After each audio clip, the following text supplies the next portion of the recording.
Hey, my friends, it's Matt. This is the 10-Minute Bible Hour podcast, and we're trying to figure out whether or not Galatians worked. We have one clue that says it probably did, that being that the Jerusalem Council in Acts 15 seems to affirm the letter of Galatians. That's great. Nice job, Galatians. This is encouraging, but I'm not satisfied with that. We got to dig deeper, and so right now we're in the middle of a 2-day conversation trying to look at clue number 2, which centers around a promising young man produced by Galatian churches probably after they received the letter of Galatians. So we're working that through. We started it yesterday. We're going to finish it today. If you missed yesterday's, today's going to make a lot more sense if you go back and catch that one first. All right, Jeffrey, music please, and we'll get right back to it.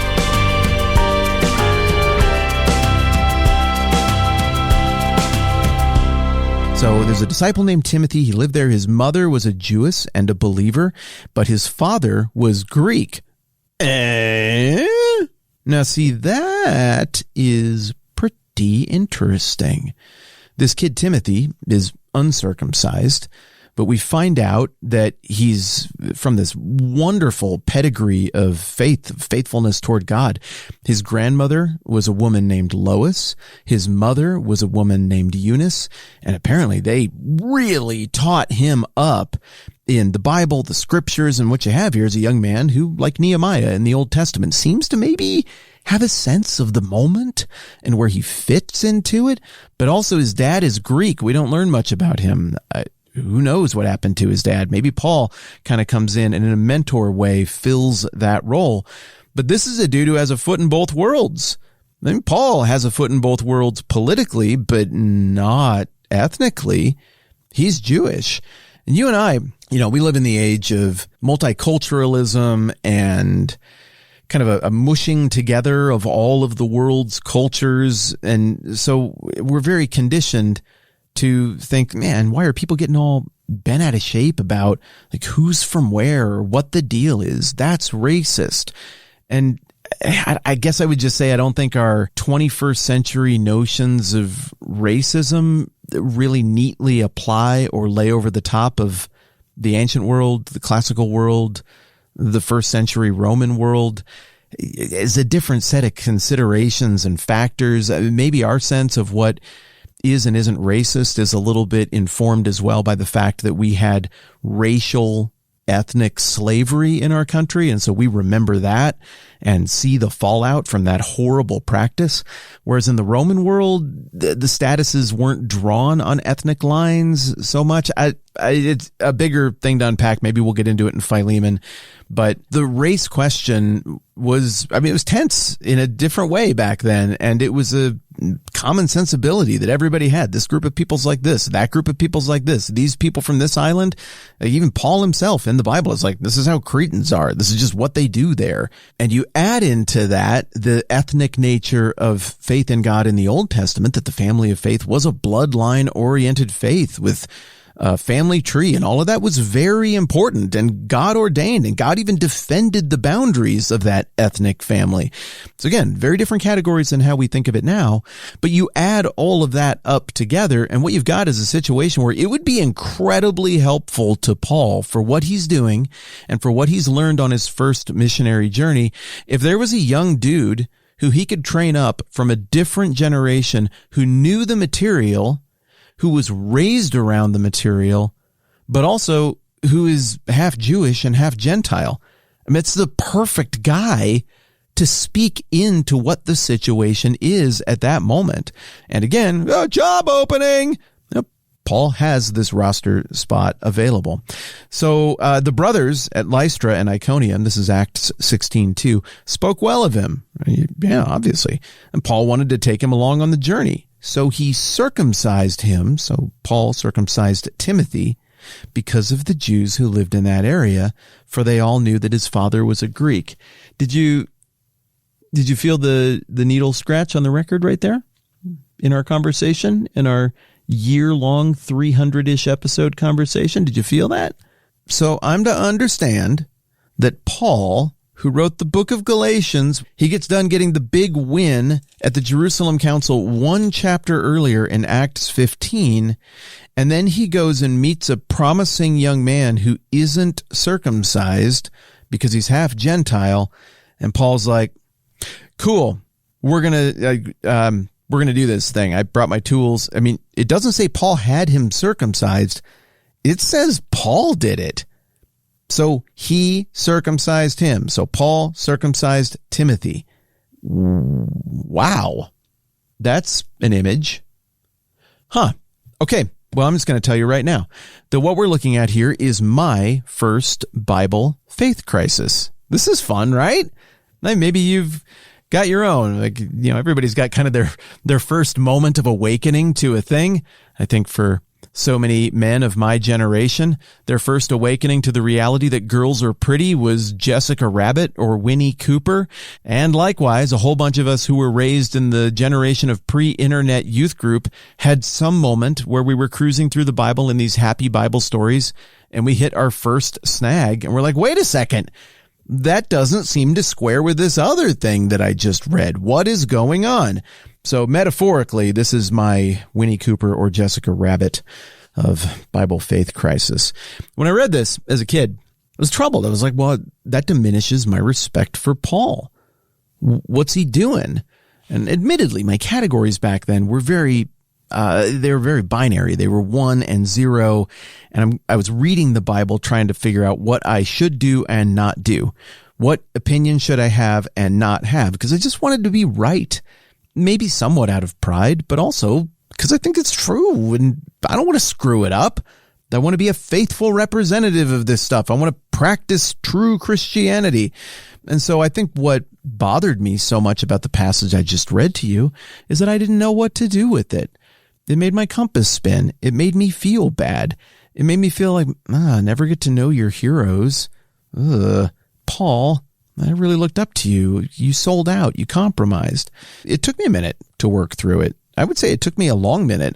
I don't think I solved it in any way or to a satisfactory way for my soul for a long time. And I just sat there and was like, yeah, that's a part of the Bible that's hard for me. I don't know what to tell you. Well, I'll tell you this now. This is not a part of the Bible that is hard for me at this point. What changed? 1, I lived a little bit and I led organizations and I led churches and I talked about things on the internet and I tried to internalize and live out the principles of shrewdness and innocence. I learned in leadership that sometimes you can do things you're not actually obligated in any way to do as a strategic move to try to make the thing work better. Sometimes a low-cost concession, easy for me to say, I'm not the one getting adult circumcised in this equation, but sometimes in the grand scheme of things, a relatively low-cost concession to satisfy the sensibilities or agitations or whatever of people you'd really like to talk with is worth it for the larger payoff of what you get. And so why doesn't this bother me anymore? Well, 1, because there's no theological proclamation here. There's no thing that's like, Paul wanted him to be a real Christian, so he circumcised him. If it said that, my faith crisis over this would not be over with. But it doesn't. You read it in context, and then you look at Paul's relationship with Timothy moving forward, which is recorded in the very practical book of 1 Timothy and the very personal, deeply emotional book of 2 Timothy as Paul is about to die and he's handing off the mantle to Timothy. You see this relationship and you realize, man, this is a very practically minded partnership. Paul wanted to take him along on the journey. Paul is still mostly preaching. He's starting in the synagogues. He's mostly preaching to Jews. And I assume Timothy held still for the procedure, so he was in on it. He agreed to all of this. I doubt he was held in place and circumcised against his will. I don't think Paul and Timothy would have the relationship they have moving forward if that were the case. So it looks like Paul and Timothy gamed it out, and Paul was like, hey, strategically, I think this is the right play. I think we take away this ammunition that these people, I know how they are. I am them. I went to school with them. I hurt people, maybe even killed on their behalf. I know what they're going to say. Let me throw out a crazy idea, Timothy. What do you think? And maybe Timothy comes back and he's like, that's a big commitment. Let me think about that. And then maybe Timothy comes back and he's like, okay, many have given up much more than I'm about to give up. in the cause of this thing. I know I don't have to, but let's do it to preempt these objections in advance. Now, is this circumcision that was not theologically necessary or necessary for salvation for Timothy? Was it strategically right? Well, we could do another whole podcast series or rabbit trail on, did Timothy work out? But I think we can just sort of skip to the end on that, and I'm just going to tell you, yes, Timothy worked out. He was a faithful companion of Paul all the way to the end. When everybody else, almost everybody else, had abandoned Paul, Timothy was the one guy who came through when Paul had to make that 3 a.m. phone call to the one person he knew would deliver. Who did he call? Timothy. When Paul had difficult church situations, but Paul could only be in one place at once, who was his most trusted guy he could dispatch to that town to put out fires and fix what was happening and deal with the big personalities? Timothy. Even when Timothy was young, Paul trusted the guy. And by all accounts, Timothy lived to old age, almost 100 AD, and the story goes that he died standing and preaching the gospel in opposition to a pagan procession celebrating the goddess Diana. That's pretty crazy if that's what happened, because Paul almost dies here just a couple pages later in the book of Acts, opposing the pagan worship of Diana and promoting the worship of Christ in Ephesus. The point is, with Timothy, you've got a very symmetrical, beautiful story of a life well lived, a life of great sacrifice, even serving to position himself for the very people who would want him dead. That's how Timothy was. Reliable, beginning to end. I wish I was this dude. I wish that on my very best day, I was Timothy on his very worst day. He's a legend. He's a saint. He's a founder of the church used by God. And he's the co-author of probably, I don't know it off the top of my head, but 5 books of the New Testament. Corinthians, Philemon for sure, at least one of the Thessalonians, and he's named on Philippians and Colossians, maybe more. Yeah, it worked out with Timothy. So did Paul make the right call with this? Yeah, at this point, I'm at peace saying that he did. Acts 16:4, as they traveled from town to town, they delivered the decisions reached by the apostles and elders in Jerusalem for the people to obey. So the churches were strengthened. This is very important for a big question. Did Galatians work?